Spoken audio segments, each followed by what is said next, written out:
사도신경으로 우리들의 신앙을 고백하며 주일 오후 예배를 시작하도록 하겠습니다.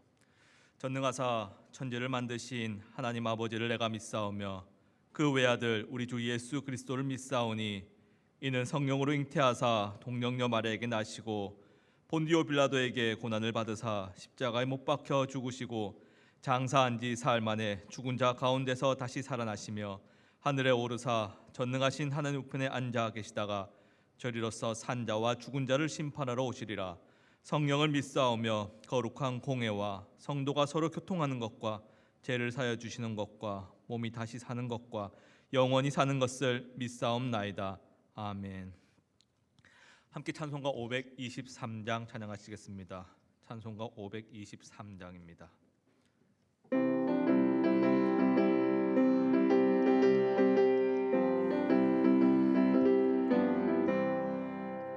어두운 죄악 길에서 목자 없는 양같이 모든 사람 길 찾아 헤맨다.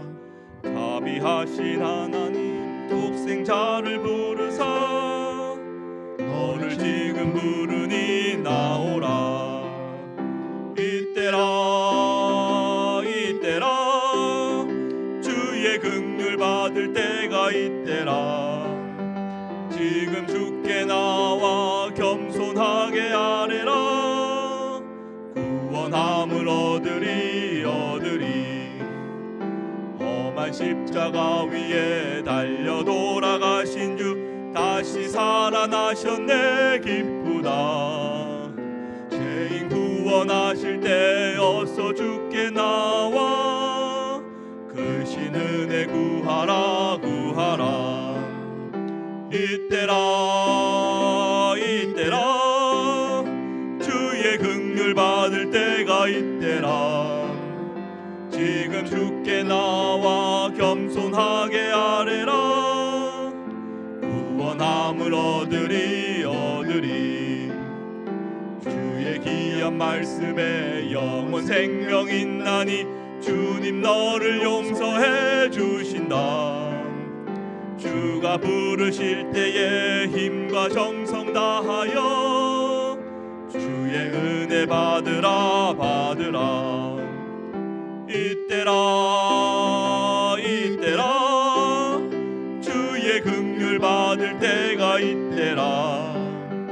지금 주께 나와 겸손하게 아뢰라. 구원함을 얻으리 세월 빨리 흐르고 세상 친구 가는데 너희의 영혼 오늘 밤 떠나도 주의 구원 받으며 천국에서 영원히 주와 함께 살리라 이때라 주의 긍휼 받을 때가 이때라. 지금 주께 나와 겸손하게 아뢰라. 구원함을 얻으리 아멘. 오늘 함께 보실 말씀은 다니엘서 5장입니다. 다니엘서 5장 1절에서 12절까지 말씀입니다. 제가 가진 성경은 구약 성경 1240페이지 정도에 있습니다. 다니엘서 5장 1절에서 12절까지 말씀입니다. 찾으셨으면 함께 교독하시겠습니다. 벨사살 왕이 그의 귀족 1000명을 위하여 큰 잔치를 베풀고 그 1000명 앞에서 술을 마시니라. 벨사살 왕이 술을 마실 때에 명하여 그의 부친 느부갓네살이 예루살렘 정전에서 탈취하여 온 은그릇을 가져오라 하고 명하였으니 이는 왕과 귀족과 왕후들과 후궁들이 다 그것으로 마시려 함이었더라. 이에 예루살렘 하나님의 전 성소 중에서 탈취하여 온 금그릇을 가져오매 왕이 그 귀족들과 왕후들과 후궁들과 더불어 그것으로 마시더라. 그들이 술을 마시고는 그 금, 구리, 새, 나무, 돌로 만든 신들을 찬양하니라. 그때 사람의 손가락들이 나타나서 왕궁 촛대 맞은편 석회벽에 글자를 쓰는데 왕이 그 글자 쓰는 손가락을 본지라. 이에 왕의 즐기던 얼굴빛이 변하고 그 생각이 번민하여 넓적다리 마디가 녹는 듯하고 그의 무릎이 서로 부딪힌지라. 왕이 크게 소리 질러 술객과 갈대아 술사와 점쟁이들을 불러오게 하고 바벨론의 지휘자들에게 말하되 누구를 막론하고 이 글자를 읽고 이 해석을 내게 보이면 자주색 옷을 입히고 금사슬을 그의 목에 걸어주리니 그를 나라의 셋째 통치자로 삼으리라 하니라. 그때 왕의 지혜자가 다 들어왔으나 능히 그 글자를 읽지 못하며 그 해석을 왕에 알려주지 못하는지라. 그러므로 벨사사 왕이 크게 번민하여 그의 얼굴빛이 변하였고 기적들도 다 놀라니라. 왕비가 왕과 그 귀족들의 말로 말미암아 잔치하는 궁에 들어왔더니 이에 말하 이르되 왕이여 만수무강하옵소서. 왕의 생각을 번민하게 하지 말며 얼굴빛을 변할 것도 아니니이다. 왕의 나라에 거룩한 신들의 영이 있는 사람이 있으니 그 곧 왕 부치 때에 있던 자로서 명철과 총명과 지혜가 신들의 지혜와 같은 자이니이다. 왕의 부친 느부갓네살의 왕이 그를 세워 박수와 술객과 갈대아 술사와 점쟁이의 어른을 삼으셨으니 왕이 벨드사살이라 이름하는 이 다니엘은 마음이 민첩하고 지식과 총명이 있어 능히 꿈을 해석하고 은밀한 말을 밝히며 의문을 풀 수 있나이다. 이제 다니엘을 부르소서. 그리하시면 그가 그 해석을 알려드리이다 하니라. 아멘. 사랑하는 장전의 성도 여러분, 2003년 3월 미국은 이라크가 대량 살상무기 WMD를 만든다는 이유로 유엔 안보리의 동의가 이루어지지 않은 상태에서 영국, 호주 등과 연합하여 이라크 공습을 감행하였습니다. 그때 미국은 이 공습 작전명을 충격과 공포 또는 충격과 경외라고 불리는 shock and aw로 명명하였습니다. 작전명을 지을 때 아무렇게나 마구잡이로 짓는 것이 아니라면 충격과 경외라는 그 작전명은 강한 충격을 줘서 이라크의 저항 의지를 꺾어 미국의 말을 경외하게, 즉 고분고분 말을 잘 듣게 만들겠다는 그 의도가 담겨 있음을 충분히 유추할 수 있습니다. 그래서 실제로 개전 48시간 이내에 800여 개의 크루즈 미사일을 발사하였고 수십만 발의 정밀 유도 폭탄이 이라크에 퍼부어졌다고 전해지고 있습니다. 이렇게 충격을 주어서 이렇게 변화하게 만들겠다는 생각, 참 그럴듯해 보입니다. 그리고 꽤 단기간에 효과가 있는 것처럼 보이기도 합니다. 우리가 잘 접하는 충격요법으로는 의사 선생님의 말이 있지 않습니까? 집에서 다이어트하라고 백날 이야기해도 별 찔림이 없는데 건강검진에서 하나가 나왔다고 하면 어떻습니까? 이제까지는 젊어서 괜찮다고 생각을 해왔을 텐데 의사 선생님 말에 충격을 받았다고 할 것입니다. 그리고 대본의 식생활이 달라질 것입니다. 또 조깅화를 하나 새로 사야 할지 아니면 실내 자전거를 하나 들여야 할지 고민을 할 수도 있을 것입니다. 다만 이런 충격요법에 의한 변화가 영구적이냐고 묻는다면 저는 잘 모르겠습니다. 충격을 받을 그 당시에는 열심히 있고 진정으로 변화를 추구할진 몰라도 어느 정도 시간이 흐르고 나면 다시 원래의 일상으로 잘 돌아가지 않습니까? 그래서 안타깝습니다. 거울을 보고 있으면 두 겹으로 접히는 제 턱살이 안타까운 것처럼 말입니다. 사랑하는 장제 성도 여러분, 바벨론 제국의 위대한 왕 느부갓네살은 살아계신 하나님을 경험하였습니다. 꿈과 그 꿈을 해석하였던 다니엘은 그래도 어찌되었든 기억하고 있었습니다. 뜨겁게 타는 풀무불 가운데서 머리털 하나 걸리지 않고 겉옷빛도 변하지 않고 불탄 냄새도 없었던 그 세 친구의 일들도 느부갓네살은 기억을 하였습니다. 다니엘의 예언의 말씀이 응하여 소처럼 풀을 먹고 하늘 이슬에 젖으며 들짐승같이 7대를 지나기도 했습니다. 이러한 일들이 느부갓네살에게 있어서는 분명 충격요법으로 작용을 하였을 것입니다. 그렇기에 다니엘서에서는 이 느부갓네살에 대한 마지막 기록을 하나님을 찬양하며 그의 의로우심에 대한 1인칭 고백으로 끝나고 있습니다. 4장 37절입니다. 그러므로 지금 나 느부갓네살은 하늘의 왕을 찬양하며 칭송하며 경배하노니 그의 일이 다 진실하고 그의 행하심이 의로우심으로 교만하게 행하는 자를 그가 능히 낮추심이니라. 이 놀랍고 위대한 고백을 좀 듣고 있으면 좀 마음에 감동이 되는 것 같기는 한데 그 고백이 사실 잠깐이라는 것입니다. 그 이후 바벨론이 기독교 국가가 된다거나 하는 그런 일은 전혀 없었습니다. 여전히 그 땅은 하나님의 통치가 완전히 임하지 않았으며 이역만리 타국의 포로로 끌려간 유대인들은 여전히 그곳에서 변함없이 그냥 그렇게 아무런 달라진 것 없는 그런 일상을 살고 있었습니다. 그리고 오늘 이 다니엘서 5장에 들어와서는 갑자기 밑도 끝도 없이 벨사살 왕이 등장을 합니다. 갑자기 맥이 끊긴다는 느낌이 확 드는 것 같습니다. 그래서 오늘 우리는 이 벨사살 왕이 누구인가로부터 시작을 하면 좋을 것 같습니다. 이 벨사살의 이름은 벨은 왕이 보호하신다라는 이름의 뜻을 가지고 있습니다. 이 벨은 바벨론이 섬기는 신의 이름입니다. 바벨론의 신이 보호하는 왕 벨사살. 그 이름부터가 그 느낌이 하나님과는 영 멀다는 느낌이 확 풍기는 것 같습니다. 그런데 문제는 이 성경이 아닌 다른 역사 기록에서는 이 벨사살 왕을 좀 찾기가 어려웠습니다. 그래서 벨사살 왕이 이 실제 역사에 있던 인물이 아니라 적당히 이야기를 만들어내기 위해서 꾸며낸 가공의 인물이라는 주장이 아주 상당했습니다. 그리고 그 때문에 오늘 우리가 읽은 이 다니엘서까지도 도매급으로 신화에 불과한 책이 아니냐고 이런 오해도 많이 받아왔습니다. 최소한 1854년에 영국의 테일러 박사가 이 벨사살이라는 이름이 기록되어 있는 나보니두스의 원통을 발견하기 전까지는 말입니다.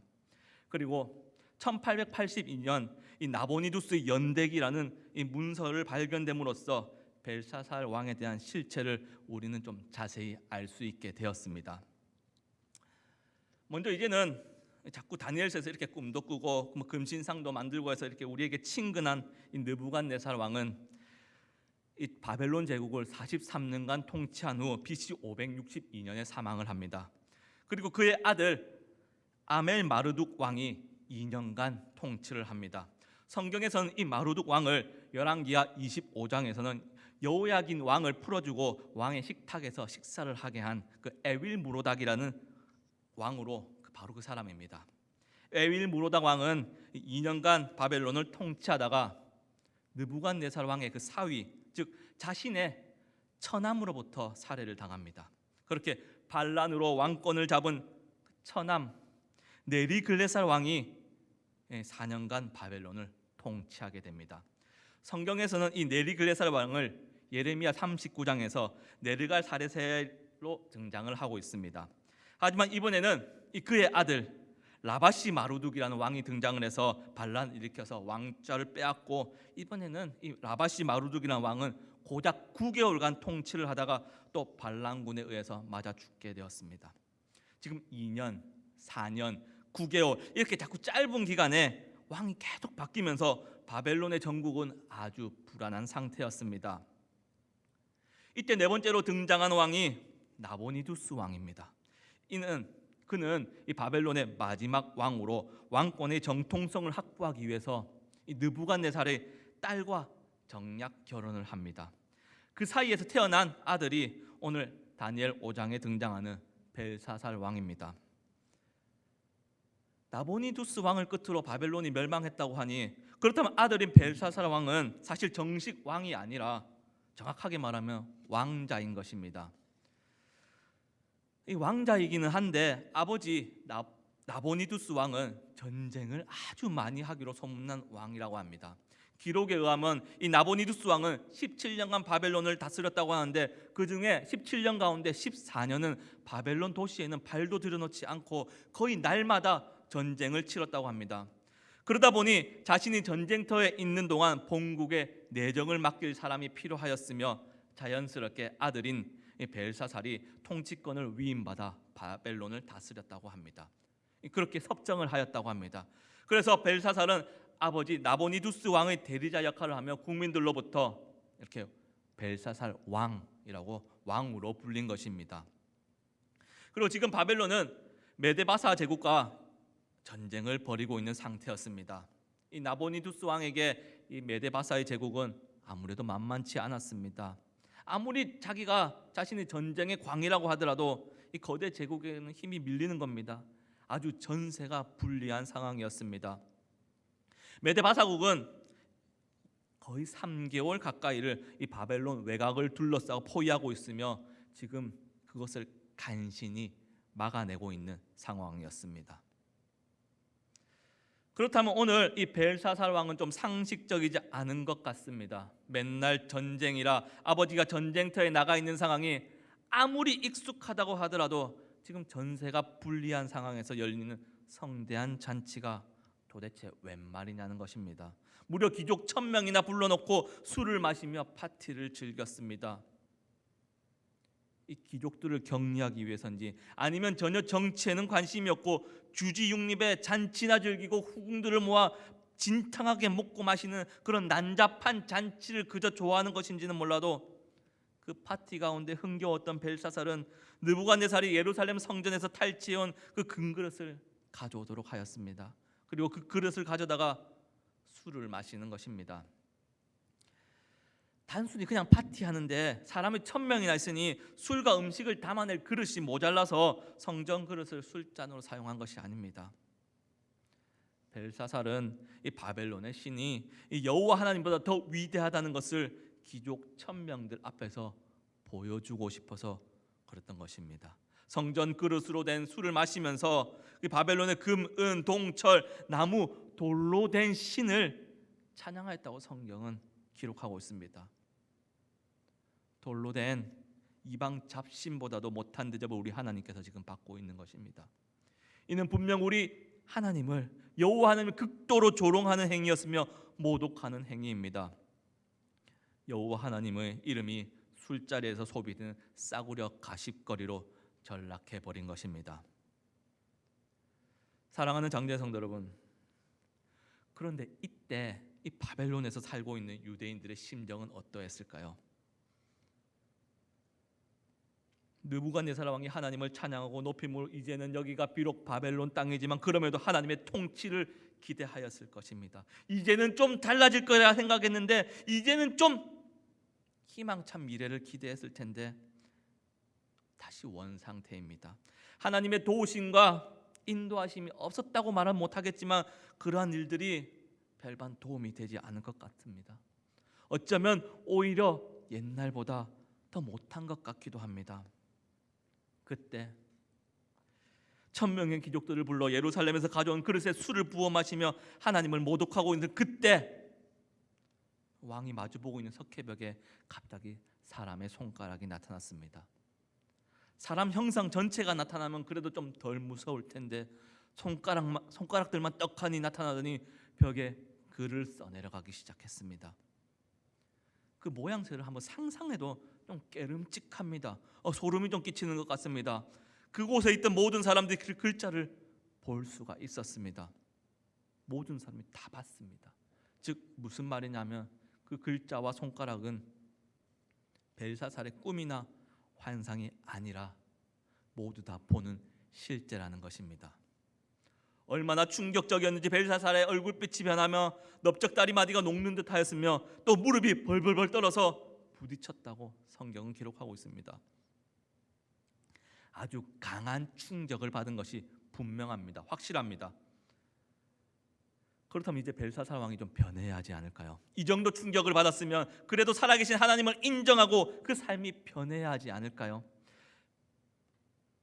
벨사살이 역사적으로 고고학적으로 실제 존재하는 인물이 맞다고 항의까지 한 이 마당에 아무리 바벨론의 모든 역사를 다 뒤져보고 찾아보고 기록을 뒤져봐도 바벨론이 여호와 하나님을 인정하고 섬겼다는 기록이 전혀 없다는 것입니다. 참 실망스럽게도 이 세상은 전혀 바뀌지 않았다는 것입니다. 그렇다면 우리는 도대체 어떻게 어느 정도로 충격을 주거나 받거나 해야지 변화를 맞이할 수 있는지 궁금한 지점에 다다른 것 같습니다. 우리가 매주일 예배 자리에 나와서 매번 설교 들으면서 나는 죽고 예수로 살 것을 고백합니다. 내가 주인으로 사는 것이 아니라 하나님이 우리의 인생의 주인입니다라고 매번 다짐합니다. 예수는 주, 예수는 주 찬양도 하지 않습니까? 하지만 월요일부터 시작되는 치열한 세상의 현실은 우리의 고백과 다짐을 붙들고 있기는 너무나 가혹한 것 같습니다. 찬양의 가사는 그냥 아름다운 멜로디였을 뿐이지 아무런 힘도 능력도 없는 것처럼 느껴지는 것이 현실이라는 것입니다. 그렇게 한 주를 보내고 다시 예배 자리로 돌아오는 것입니다. 아무런 변화 없이 그래도 말씀 듣고 다짐하고 기도하고 찬양하고 했는데 그래도 뭐 그렇게 하면 뭔가 달라질 거라고 생각했는데 아무런 변화 없이 그냥 세상 속에서 그냥 그렇게 휘둘리다가 다시 돌아오는 것입니다. 그렇습니다. 그런 와중에 그래도 열심을 내는 사람을 보고 있으면 아무것도 변하지 않은 지난주 모습과 똑같이 예배 자리로 돌아오는 나의 모습이 너무 초라해 보이며 이것이 나만의 문제일까 하는 불안감도 드는 것 같기도 합니다. 사람이 진정으로 변할 수 있는지에 대한 의문이 드는 것 같다는 것입니다. 어떻게 하면 변할 수 있을까요? 사랑하는 장제 성도 여러분, 요즘 변하겠다는 사람은 참 많습니다. 다만 그 변화가 예수 모르던 사람이 변화되어 예수 믿고 천국 꿈꾸며 살아가겠다는 그런 의지적 발언이 아니라 아쉽기는 한데, 요즘 대선 전국 TV만 켜면 뭘 그리 싹 다 바꾸겠다고 자꾸 변화하겠다고 이야기를 합니다. 물론 그 누구도 그 정치인들의 이야기를 100% 믿지 않을 것입니다. 그렇다고 욕할 건 아니나 싶습니다. 딱히 우리도 마찬가지지 않습니까? 지난주에 다들 교회에서 나눠주는 성경 읽기표 받으셨을 것입니다. 받으시면서 올해는 한번 성경 제대로 읽어보겠다고 다짐하셨을 것입니다. 올해는 작년과는 달리 변할 것이라고 말하셨을 것입니다. 꼭 그 성경 읽기가 아니라고 하더라도 매 새해에는 그런 비슷한 류의 다짐을 다들 하셨을 것입니다. 그렇지만 저도 압니다. 연말까지 꾸준히 그 성경 읽기표에 빼곡하게 성경을 다 읽었다고 기록하기는 쉽지 않습니다. 아마 초반에는 어느 정도까지는 잘 읽어 나가지 않나 싶는데, 하지만 삶에 이리 치이고 저리 치이고 성경을 읽기는 읽을지 몰라도 그 표는 이미 온데간데 사라지고 없을 것입니다. 여튼 저는 그랬습니다. 하지만 예년과 다르게 이렇게 변한다는 것은 쉽지 않습니다. 사람이 잘 안 변한다는 것은 다들 잘 알고 있지 않습니까? 하지만 우리의 성경 읽기의 목적이 반드시 일독이 아니라 매일의 삶 가운데 귀한 하나님의 말씀을 붙들고 살아가게 하기 위하여 읽어내게 하기 위함이 목적이라면 어떻습니까? 다 체크된 빼곡한 성경 읽기표를 눈으로 보기 위함이라거나 올해는 달라지기 위한 그 다짐이 그저 그 계획을 다 마치는 것이 목적이 아니라면 말입니다. 살아내는 것이 진짜 그 목적이라는 것입니다. 우리의 삶이 변할 것을 기대하며 주일 예배 자리로 나아오고 다시 변하지 않는 상 가운데 돌아가서 넘어지고 낭망하고 만신투성이가 된 채로 나는 안 돼, 나는 실패자야며 질질 끌면서 돌아오는 삶이 아니라, 우리가 예배의 자리에 그럼에도 나아오고 넘어지지만 그럼에도 하나님을 붙드는 삶, 변화가 아니라 하루하루 살아내는 삶이 목적이라는 것입니다. 느부갓네살, 에윌무로닥, 네르갈사레셀, 라바시 마르둑, 나보니두스, 벨사살로 이어지는 그 바벨론의 그 희망 없는 모습을 보고 있는 유대인들이 말씀 붙들고 하루하루 살아내었던 것처럼 말입니다. 때로는 괴로워하며, 때로는 애통하면서도, 때로는 아파하고, 때로는 힘겨워하면서도 그럼에도 주님 약속 붙들고 하루하루 살아내면 되는 것입니다. 사랑하는 장제 성도 여러분, 이 말이 그냥 하루하루 때우기 식으로 우리가 대충 살자는 이야기를 하는 것이 아닙니다. 그렇습니다. 우리는 근본적으로 변할 힘이 없습니다. 우리에게서는 아무리 쥐어짜내도 희망 없는 모습입니다. 이 변화는 우리의 몫이 아닙니다. 우리의 변화는 하나님 나라가 임할 때 그때 올 것입니다. 새 하늘과 새 땅이 임하고 새 예루살렘이 하늘로부터 내려올 때 우리 모든 눈물을 우리 눈에서 닦아주실 것이며, 다시는 사망이 없을 것이며, 애통하는 것이나 곡하는 것이나 아픈 것이 다시 있지 아니할 것입니다. 그렇기에 그날이 올 때까지 우리는 힘겹지만 우리의 삶을 살아내야 합니다. 그래도 아파하면서도, 그래도 힘겨워하면서도, 때로는 넘어지고 쓰러지면서, 그렇게 하면서도 예수 제자의 모습으로 살아가는 것입니다. 이것이 우리의 사명입니다. 하루하루 살아내는 것. 변화없는 반복된 일상일지라도 반드시 온전하고 완전한 변화가 올 것이라는 그 약속 붙들고 하루하루 착실히 살아내는 것, 그것이 우리가 할 일입니다. 일시적인 변화를 기대하고 오늘 하루를 살아내자는 것이 아니라 말씀 붙들고 하루하루 살아내자는 것입니다. 그렇기에 우리 오늘 하루를 잘 살아내기를 소망합니다. 매일 시작하는 하루를 주의 말씀 의지하며 예수 그리스도 바라보며 살아가길 바랍니다. 우리 주님께서는 반드시 다시 오실 것이라 말씀하셨지 않습니까? 2022년 코로나 3년차, 백신을 다 맞으면 괜찮을 것이다, 집단 면역이 되면 괜찮다 하던 이야기가 아직까지 별반 달라지지 않고 여전히 우리는 힘겨운 하루하루를 살아가고 있습니다. 며칠 전에는 그 버스에서 확진자가 나와서 보건소가 오전 시작하자마자 이 검사자들로 가득 밀려들어 접수 마감되었다는 연락도 오는 것을 보았습니다. 그럼에도 말입니다, 우리의 삶이 아무런 달라지는 것이 없다고 하더라도, 설령 우리의 눈앞에 나타난 그 손가락을 보고도 아무런 충격을 받지 않는다고 하더라도 우리 주님 반드시 다시 오신다는 그 약속 붙들고 끝까지 살아가는 저와 여러분 되기를 소망합니다. 시간 함께 기도하겠습니다.